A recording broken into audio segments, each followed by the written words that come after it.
গোটা রাষ্ট্র জুড়ে দেখুন বিজেপি কি বলছে। অনেক হিন্দু ভাই আমার কথা শুনছেন, আমি নিজে হিন্দু, তারপর আবার ব্রাহ্মণ। আমি বলছি, আমার আগেও আর এক ব্রাহ্মণ বলছিল, বিজেপি কি বলছে? বিজেপি বলছে হিন্দু খতরে মে হ্যায়। বেশ ভালো। আচ্ছা, আমাদের দেশ শাসন করেছে কারা জানেন? 400 বছর আমাদের দেশ শাসন করেছে মুসলমানরা, মুঘলরা। 197 বছর, প্রায় 200 বছর আমাদের দেশ শাসন করেছে ইংরেজরা। ভারতবর্ষের হিন্দু খতরে মে ছিল না? বিজেপির আগে দেশ শাসন করেছে কংগ্রেস, হিন্দু খতরে মে ছিল না? আর তুমি বিজেপি ক্ষমতায় আসার পরে হিন্দুদের তো ভালো থাকার কথা, হিন্দু খতরে মে হ্যায়, ভোট আসলেই হিন্দু খতরে মে হ্যায়, খতরে মে হ্যায়। আমি যদি এখন এই মিষ্টির দোকান থেকে একটা ঠান্ডা জলের বোতল কিনি, আমার থেকে 10 টাকা নেবে। হুমায়ুন গিয়ে কিনলেও 10 টাকা নেবে। আমি হিন্দু বলে আমার থেকে 5 টাকায় নেবে না। সারের দোকানে গিয়ে আপনি সার কিনুন, যা মূল্য, একজন মুসলমান একজন হিন্দু একই সারের মূল্য। আপনি মুদিখানার দোকানে গিয়ে বাজার করুন, হিন্দু আর মুসলমান হন, লিটার তেলের মূল্য একই। আপনি যে বাজারে মাছ কিনবেন সেখানে একই মাছের দর। আমরা বলছি না হিন্দু খতরে মে হ্যায়, না মুসলমান খতরে মে হ্যায়। আসলে বিপদে আছে গরিব মানুষ, যারা দিন খাটে, দিনে রোজ করে, মাথার ঘাম পায়ে ফেলে উপার্জন করে, কারখানায় গিয়ে কালি মাখে, মাঠে খেটে ঘাম ঝরায়, তারা খতরে মে আছে, তারা বিপদে আছে। তাদের মাথার ওপর ছাদ নেই, দুবেলা পেট পুড়ে খেতে পারে না, তাদের সন্তান ভালো স্কুলে পড়তে পারে না। খতরে মে আছে আজকে দেশের গরিব মানুষ। তার জন্য এ লড়াই আপনি যদি মনে করেন তৃণমূল লড়বে না, আচ্ছা কেন তৃণমূল লড়বে না?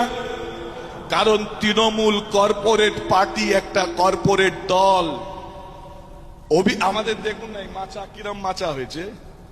এ মাচা বড় জোর 1200-1500 টাকা খরচা, কোটি কোটি টাকা খরচ করে তৃণমূল প্রচার করছে, হেলিকপ্টার প্লেনে করে ঘুরছে, একটা স্টেজ তৈরি হচ্ছে কয়েক লক্ষ টাকা।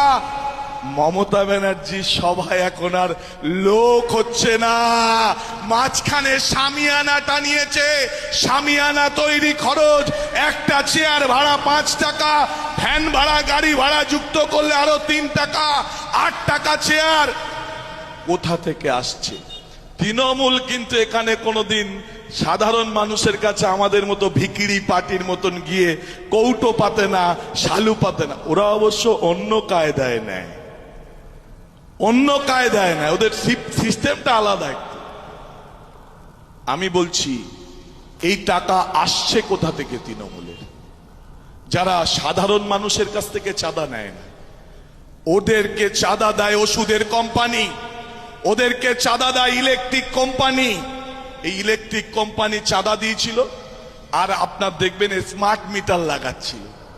আমাদের রাজ্য জুড়ে আন্দোলন, এখানেও আমরা দেগঙ্গা বেড়াচাপাতে আন্দোলন করেছি, স্মার্ট মিটার লাগাতে দেব না। স্মার্ট মিটারের বিরুদ্ধে আন্দোলন রাজ্যে থমকে গেছে, স্মার্ট মিটার লাগাচ্ছে না। তাই আমরা মানুষকে সুবিধা দেওয়ার জন্য আমরা আহ্বান করেছি আমাদের ইশতেহারে পার্টি আইএসএফ, তারা বলেছে বিকল্প সরকার তৈরি করো। তৃণমূল বলছে বিজেপিকে ঠেকাতে গেলে সিপিএম বা আইএসএফ কে ভোট দেওয়া যাবে না। বিজেপি বলছে তৃণমূলকে যদি তুমি ঠেকাতে চাও তাহলে সিপিএম আইএসএফ কে ভোট দিও না, তৃণমূল থেকে যাবে। আবার তৃণমূল বলছে সিপিএম আইএসএফ কে ভোট দিলে বিজেপি এসে যাবে। বাইনারিটা বুঝুন, দুজন দুজনের প্রচার করছে। আর আমরা বলছি বিকল্প কথা, না তৃণমূলকে না বিজেপিকে, মানুষকে বাঁচাতে 7 তারিখে আপনি খাবে ভোট দিন, খাবে, বাংলা বেঁচে যাবে। বাংলাকে বাঁচাতে, গণতন্ত্র বিপন্ন আমার দেশে, আমার রাজ্যে। আপনি যদি চড়া গলায় কথা বলেন, আপনি যদি হক কথা জোরের সঙ্গে বলেন, আপনার কোথাও না কোথাও গাঁজা পুড়ে দিয়ে বলবে গাঁজা পাচার করে, গাঁজা ব্যাপারী। আপনি যদি মনে করেন কোনো প্রতিবাদ করছেন, তো হেরোইনের প্যাকেট গুঁজে দিয়ে বলবে হেরোইন পাওয়া গেছে। গাঁজা কেস, হেরোইন কেস যাতে বেরোতে না পারে। আরে বাল বাচ্চা আছে, সংসার আছে, দিনের শেষে মেয়েটার মুখ দেখবো, চাঁদপানা না হোক পেঁচিপানা যা হোক, বউটার মুখ দেখবো। পাকা চুল হয়ে গেছে বৃদ্ধ মা, তার মুখটা দেখবো। কেন বাবা ঝঞ্ঝাটে জড়াতে যাব, আমার দরকার নেই। চলে যায় পাশ কাটিয়ে, মানুষ প্রতিবাদ করে না। যেমন ভাবে অভয়ার মা বিচার পায়নি এই রাজ্যে, অভয়ার মাকে বিচার চাইতে বিজেপিতে যেতে হয়েছে। আপনাদের চোখের সামনে প্রমাণ, এরা বিচার দেয় না। ন্যায় বিচার রাজ্যে নেই, ন্যায় বিচার দেশে নেই। আমরা বলতে চাইছি, আপনারা যদি খাম চিহ্নে এখানে জেতান, রাজ্যে যদি বাম ফ্রন্ট এবং তার সহযোগী দল সরকার ক্ষমতায় আসে, আমরা বলছি 100 ইউনিট পর্যন্ত বিদ্যুৎ ফ্রি, 200 ইউনিট পর্যন্ত বিদ্যুৎ অর্ধেক মূল্যে, প্রতি পরিবারে একজনের স্থায়ী কর্মসংস্থান, 16টা কৃষিজাত পণ্যের ন্যায্য মূল্য, কৃষিতে ব্যবহৃত পণ্যের মূল্য কমানো, অর্থাৎ সার, কীটনাশক, বীজ সহ সেচের ব্যবস্থার উন্নতি। প্রতি বছর পরীক্ষা হবে। রথিন্দা বলার সময় বলছিল টেট উঠে গেছে, চাকরি নেই। দেখুন, আমরা মাঝে মাঝে আমাদেরও হিংসে হয়। এখন আর হয় না, মেয়ে বড় হয়েছে, মেয়ে উচ্চ মাধ্যমিক পরীক্ষা দিয়েছে, পাশ করবে, কলেজে যাবে বা যা হোক পড়বে। এখন আমাদেরও ইচ্ছে হয় রাস্তা দিয়ে ছেলে মেয়েরা গেলে দেখে তাকাতাকি করে, এর দেখ কত সুন্দর মেয়ে যাচ্ছে। আবার মেয়েরাও ইশারা করে বলে দেয় স্মার্ট ছেলেটা। আচ্ছা বুঝুন, এই ছেলেদের কোল খালি করে ওই বুড়ো ভাম পার্থ চ্যাটার্জির ঘরে একটা পুতুল বান্ধবী, ওর নাতনির থেকেও ছোট একটা ব্যারেল, তার ঘরে কচি বান্ধবী, ওই অবধি তো ঠিক ছিল। তার উপর তো কাঁড়ি কাঁড়ি কাঁড়ি কাঁড়ি কোটি কোটি কোটি টাকা। কিসের টাকা? কার টাকা? আমার আপনার গরিব মানুষ আমরা ছেলেটার একটা চাকরি হবে সেই আশায়, আমার মেয়েটার একটা চাকরি হবে সেই আশায় আপনি তৃণমূলের এলাকার নেতাদের 5 লাখ 7 লাখ 8 লাখ 10 লাখ টাকা দিয়েছেন, চাকরি কিনেছেন, আর ওরা চাকরি বিক্রি করেছে। আমরা বলছি বাংলার বেকার যুবক যুবতীদের স্বপ্ন চুরি করেছে তৃণমূল।